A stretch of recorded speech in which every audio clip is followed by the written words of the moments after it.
Udah siap? Yuk, berangkat. Assalamualaikum warahmatullahi wabarakatuh. Halo guys, ketemu lagi dengan Bang Fajar di sini. Dan hari ini kita akan lanjutkan kembali pembahasan soal ASSP untuk kelas 6 materi Bahasa Indonesia. Siap ya? Mudah-mudahan berhasil. Baik, kita akan bahas soal pertama untuk materi Bahasa Indonesia. Nomor 1.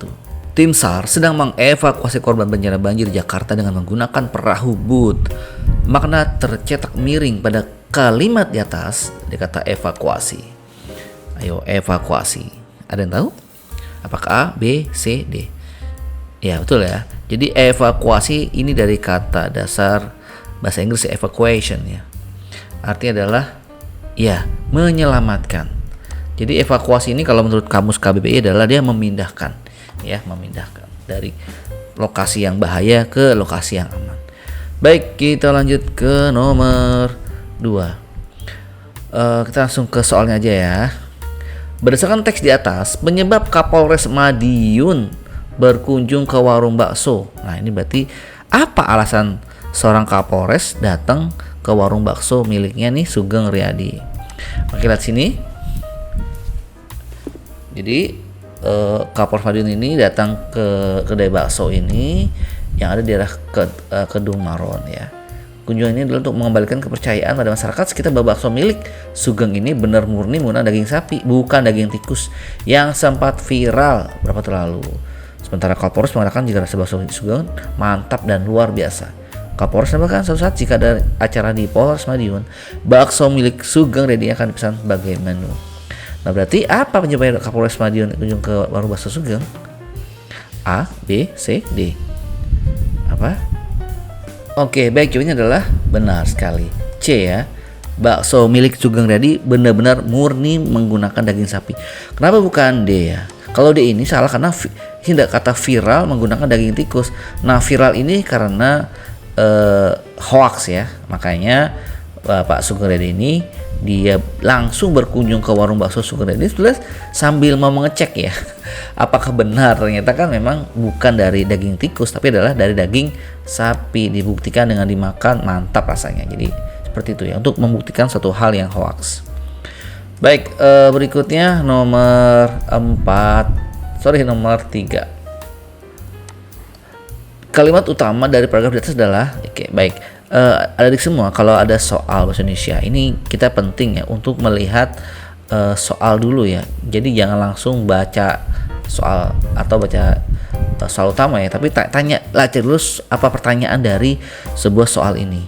Di sini dikatakan adalah diminta untuk kalimat utama dari paragraf. Nah, biasanya kalau kalimat utama itu biasanya selalu ada di awal kalimat ya. Awal kalimat. Nah, disini lihat nih, Indah dan anak dari pasangan Ibu Heni dan Pak Angga. Berarti ini jelas ya, ini adalah target kita. Kita cek sini ada nggak Indah adalah anak pasangannya. Ya, jawabannya adalah A, betul sekali. Selanjutnya nomor 4 ya. Yang termasuk kalimat penjelas pada paragraf di atas ya. Jadi di sini manakah yang disebut sebagai kalimat penjelas atau penguat paragraf? Kalau tadi A jelas salah ya, karena ini adalah jawaban dari kalimat utama ya. Kemudian Indah memiliki seorang ibu yang pandai menari. Ya, ini adalah di sini adalah ibunya seorang guru tari ya. Dan memiliki sanggar. Seorang guru tari di sanggarnya. Ya, betul ya, cuman dijelaskan dia tidak seorang penari tapi guru tari ya. Kita anggap salah lah ya. Kemudian dari kecil Indah dilatih orang tuanya bermain piano. Dari kecil Indah dilatih orang tuanya bermain piano. Nah, betul ya, cocok ya cara teksnya. Yang D, jika kelak Indah pasti menjadi, di sini ada kata pasti ya, sedangkan sini nggak ada kata pasti ya. Ya, jadi sudah salah ini. Bagi yang ragu dengan nomor C, saya katakan bahwa sini kita tekstualnya ada jelas ya. Sedangkan kayak yang B ini pandai menari tapi sini seorang guru tari. Jadi kita lebih pilih ambil yang C. Baik, kita lanjut ke nomor 5. Baca teks berikut ya. Kita fokus dulu dari pertanyaan ide pokok dari penggalan teks ya. Jadi kalau kata soal ide pokok ini artinya hal yang paling utama dari sebuah bacaan. Nah, di sini kita lihat sini Pak Fandi selaku wali kelas manggil orang tuanya Ega dan Gani karena tindakannya yang mencoret tembok di lingkungan kelas. Bukannya itu aja, Ega dan Gani disaksikan teman-teman sekelasnya sehingga mereka memerah karena perbuatannya ya, malu perbuatannya. Mereka didampingi orang tua minta maaf atas perbuatan anaknya yang merugikan sekolah. Berarti apakah ide pokoknya Pak Fandi menghukum Ega? Pak Fandi seorang wali kelas, jelas-jelas salah ini ya. Orang tua Ega minta maaf, sini nggak ada ya, bukan orang tuanya. Kemudian Ega dan Gani mencoret-coret tembok ya. Jadi kasus utamanya adalah gara-gara Ega Gani ini ide pokoknya ya. Barulah gara-gara mencoret dia dihukum. Jadi jawabannya adalah D untuk ide pokok. Nomor 6. Kita tanya lagi. Baca lagi pertanyaannya, pernyataan bahwa ini yang sesuai dengan isi teks. Berarti kalau katanya dengan isi teks ini benar-benar tekstual ya, benar ada. Coba. A. Salah satu akibat terinfeksi virus corona adalah sesak nafas. Kita lihat di sini. Virus corona jenis baru dari coronavirus yang menyerang ke manusia. Ini pertama kali ada di Wuhan tahun 2019. Virus ini menular dengan cepat dan telah menyebar ke wilayah lain. Coronavirus adalah kumpulan virus yang menginfeksi sistem pernafasan. Betul ya, karena menginfeksi sistem pernafasan atau dampaknya adalah sesak napas. Yang B, Wuhan menemukan virus, jelas ya, bukan Wuhan menemukannya, salah. Yang menemukan adalah penelitinya. Virus corona tidak bisa berkembang di negara luar, salah ya, buktinya di Indonesia parah sekali. Dan D, coronavirus bisa menginfeksi saluran pencernaan, bukan pencernaan tapi pernafasan. Jadi jawabannya adalah A.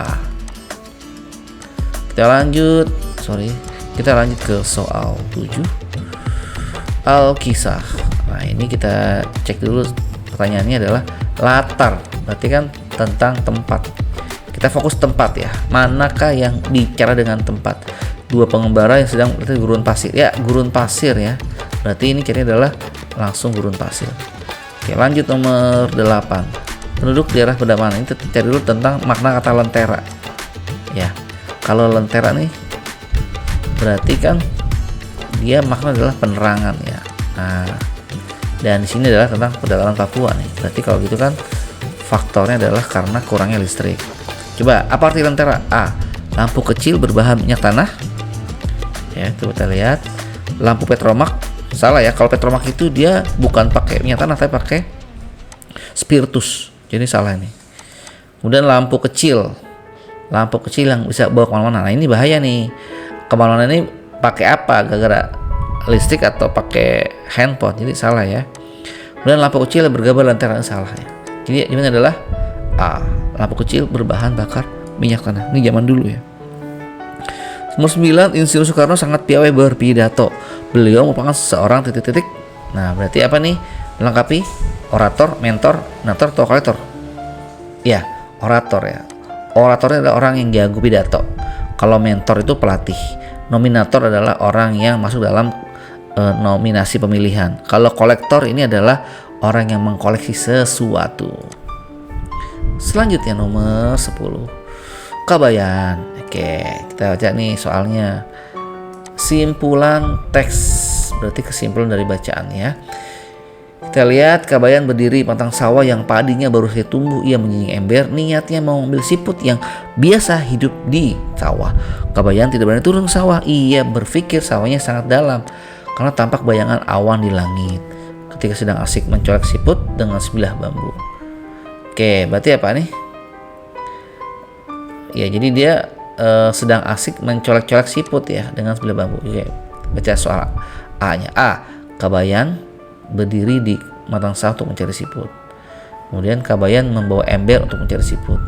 Kabayan tidak berani turun rasa dalam. Kabayan mencari siput dengan mencolek siput dengan bambu. Nah, ini kan simpulan teksnya ya. Jadi gara-gara dia jalan-jalan ke sawah, dia mau nyari keong, lalu dia nggak berani lihat sawah, disangka dia dalam, maka konklusinya, kesimpulan dia adalah dia cukup mengambil siput dengan bambu. Itu kesimpulannya. Bukan dia turun tapi pakai bambu. Jawabannya apa? Ya, D ya. Baik, nomor B ini adalah pilihan ganda singkat ya. Pilihan ganda kompleks. Oke, baik. Nomor 1, kita suruh diminta untuk mencari kalimat pembukaan nih ya. Pembukaan pada pidato. Ya, kalau dibuka. Kita lihat yang bagian pertama. Pagi yang cerah, apa kabar semua? Ini betul ya. Dan ini ada pembukaan tuh. Yang B, sekian dari saya. Udah salah nih ya.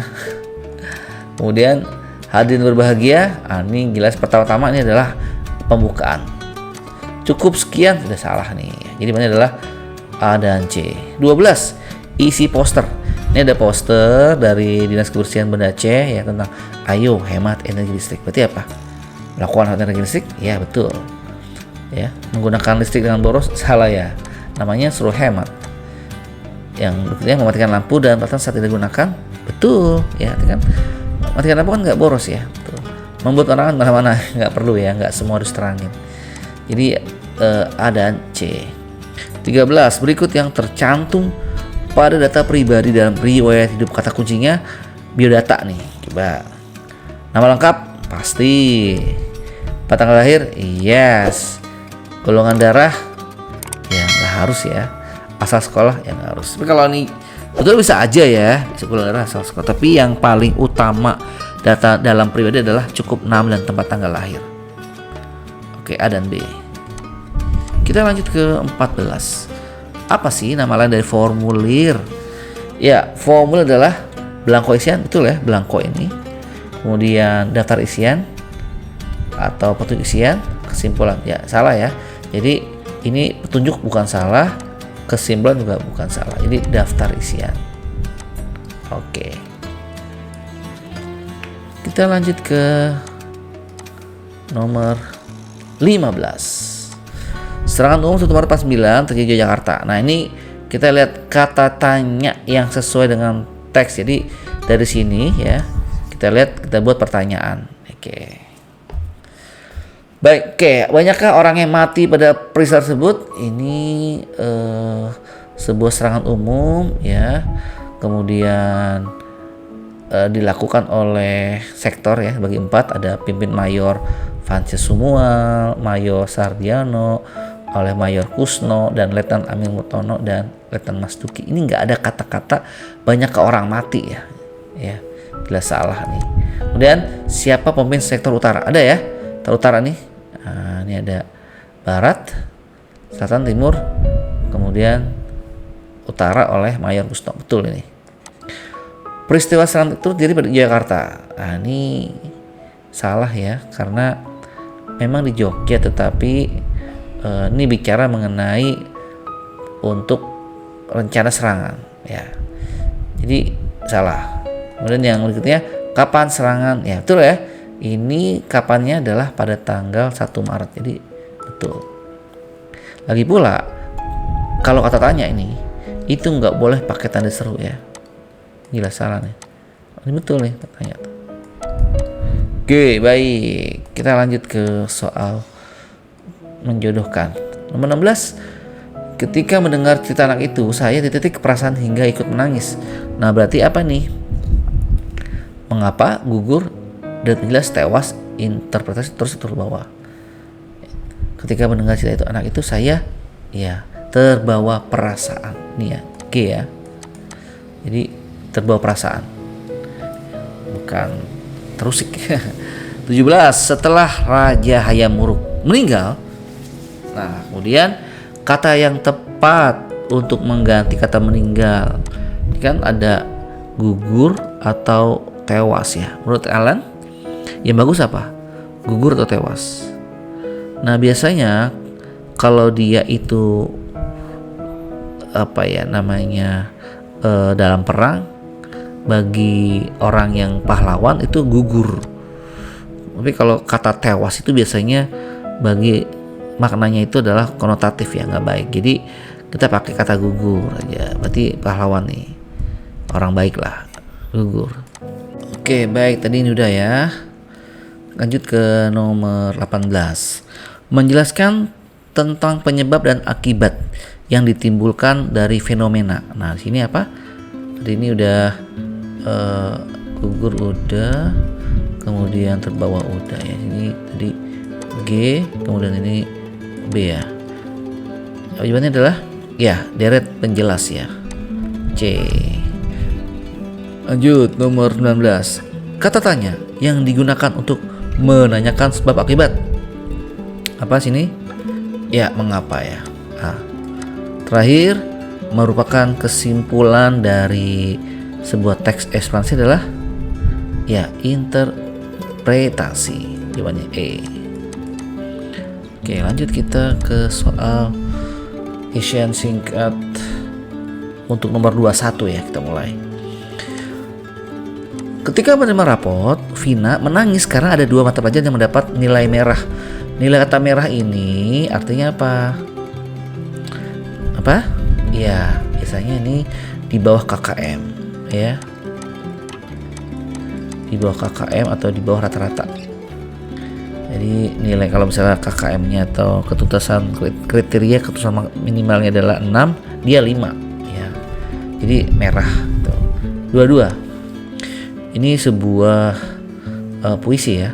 Engkau mengayuh sepanjang jalan, tak takut panas maupun hujan, mengantar surat. Nah, berarti siapa tokohnya? Betul sekali, itu tukang pos. Oke. Walaupun kan tukang pos udah nggak ada ya, jarang. 23. Ayah suka sekali minum kopi di pagi hari. Ibu selalu menyajikan kopi kesukaan ayah. Suatu hari ibu minta tolong pada anak putrinya. Nak, tolong bikinkan kopi buat ayah. Kata ibu. Iya ibu, jawab Nana. Penggunaan tanda baca yang tidak tepat ya pada kalimat yang bercetak miring itu apa? Itu di mana? Ya itu betul ya. Nak, tolong. Ini nggak boleh pakai tanda seru, jadi harusnya cukup nah tolong bikinkan. Jadi ini tanda serunya nggak boleh ya. Kenapa ini tetap tanda tanya? Sebetulnya ini kita ganti jadi apa? Tanda seru ya. Jadi perintah. Jadi nak tolong bikinkan kopi buat ayah. Ya, yanya nih jangan ya gitu ya. Ya, itu karena ada perintah di sini. Baik, nomor 24. Adi diminta ibu mensampaikan. Nah, berarti perbaikan kata. Nah, ini salah nih ya. Harusnya apa? Iya, menyampaikan. Ada menyampaikan.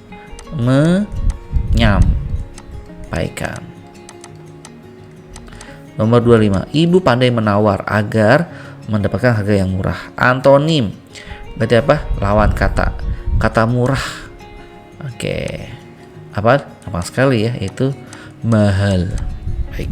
Oke, kita lanjut ke soal esai 26. Susunlah sebuah teks prosedur cara membuat mie instan. Berarti kita diminta untuk membuat langkah-langkah ya. Ini sudah saya siapkan jawabannya. Yang pertama adalah ini ya. Pertama, kita rebus mie dengan air yang telah mendidih ya. Oke. Yang kedua, setelah sudah cukup matang airnya, tiriskan mie untuk berapa menit. Kemudian masukkan mie ya. Kemudian ditiriskan mie-nya, buang air bekas buatan mie. Kemudian yang ketiga, setelah ditiriskan, tuangkan air panas yang baru sesuai kuahnya. Kemudian masukkan bumbu-bumbu yang telah tersedia ke dalam mie dan air baru tadi ya. Dan mie rebus siap dinikmati. Oke, baik. Baik, kita lanjut ke soal nomor 27. Jelaskan yang dimaksud dengan daftar riwayat hidup. Baik, apakah itu daftar riwayat hidup? Jadi, dia adalah istilah yang sering digunakan untuk menyebut dokumen yang menjelaskan tentang data pribadi seseorang seperti riwayat pendidikan, pengalaman kerja, keahlian, dan informasi lain yang terkait diri seorang ya, misalnya agama, alamat dan sebagainya. Itu adalah daftar riwayat hidup. Baik, nomor 28 ini apakah yang dimaksud dengan tentang kalimat efektif? Kalau menurut saya efektif ini adalah kalimat yang tidak bertele-tele. Tapi kita lihat teorinya ya. Apakah itu kalimat efektif menurut para ahli? Baik. Jadi menurut para ahli, kalimat efektif adalah sebuah susunan kalimat yang mampu menyampaikan pesan atau informasi secara singkat. Nah ini ya, lengkap dan mudah dimengerti oleh pendengar. Jadi ibarat tuh kalimat efektif tuh hemat penggunaan kata, tidak bertele-tele. Oke. Baik, berikutnya nomor 29. Jelaskan pengertian teks eksplanasi ya. Eksplanasi dari kata bahasa Inggris explanation. Intinya ini adalah bahasa ilmiah atau penulisan untuk kaidah-kaidah ilmiah. Oke, secara teori kita lihat ya, apakah pengertian dari kalimat eksplanasi. Baik, menurut para pakar, yang dimaksud eksplanasi adalah suatu teks yang dikembangkan berdasarkan kaidah ilmiah. Berarti fakta. Jadi teks ini bertujuan menjelaskan sebuah fenomena, baik itu alam, sosial, budaya, dari sudut pandang ilmiah. Kalau ilmiah berarti kan ada bukti-bukti konkretnya. Oke, demikian. Baik, soal terakhir esai 30. Kita baca, Farah kurang bisa menjaga kebersihan. Farah suka jajan di tempat sembarangan. Makanan yang sudah jatuh ke tanah juga diambil lagi dan dia makan. Wow, bagaimana prediksi kejadian sesuai cerita di atas. Jadi prediksi jelas ya, ini Farah ini jorok ini ya. Udah tahu makanan itu jatuh di tanah, diambil lagi dan jajannya pun pas sembarangan. Prediksinya apa? Sudah jelas ya, prediksinya dia akan mengalami penyakit ya. Mengalami penyakit. Apa itu penyakitnya? Biasanya adalah diare. Oke ya. Nah, jelas kalau diare atau sembelit ya, atau bisa saja penyakitnya adalah muntaber ya, karena mengambil makanan dari tempat kotor kemudian dimakan kembali sehingga berbahaya untuk sistem pencernaannya. Oke, demikian pembahasan materi bahasa Indonesia.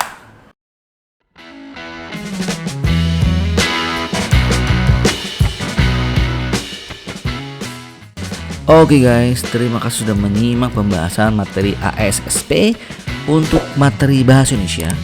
Mudah-mudahan bermanfaat dan kalian bisa sukses dengan nilai terbaik di ujian nanti. Thanks for watching. Jangan lupa like, share, and subscribe my channel. Thank you guys.